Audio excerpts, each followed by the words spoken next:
exam সময় আৰু টেনশ্যনটো চবৰে থাকে তো এতিয়া এইখিনি সময়ত চাগে চবেই পঢ়ি আছা তো ময়ো অলপমান কিতাপ চাই আছোঁ কিন্তু নৰ্মেলি আমাৰ এইখিনি সময়ত কেনেকুৱা হয় আমি কিতাপ পঢ়ি থকা সময়ত যেতিয়া আমাৰ এক্সাম চমু পাই আমি বহুত কথা ভাবিবলগীয়া হয় বহুত ভাবোঁ আমুকটো পৰ্চন পঢ়িব আছে তামুকটো পৰ্চন পঢ়িব আছে তো বেছি কনচেনট্ৰেট কৰা নহয় একচুৱেলি ঠিক আছে তাৰপিছত আকৌ মোৰ নিচিনাকৈ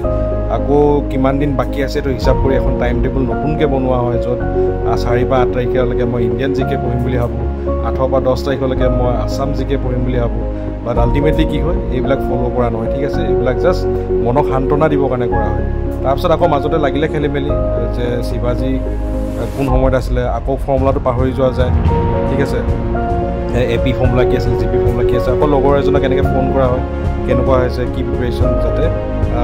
আমিও জানিব পাৰোঁ বেলেগৰ লগত কি হৈ আছে সেইটো কৰিলে কি হয় একচুৱেলি এটা মনৰ সান্তনা পায় ঠিক আছে সেইটো বেছি দিন নাই এতিয়া তাকে বহি টেবুলত ভাবি আছিলোঁ মানুহতে ফোন এটা কৰিলোঁ তোমাৰ বহি কেনেকুৱা হৈছে তোমাৰ পঢ়ি শেষ হ'লে নাই ঠিকে আছে দিয়া ভালেই হ'ব যি হ'ব ন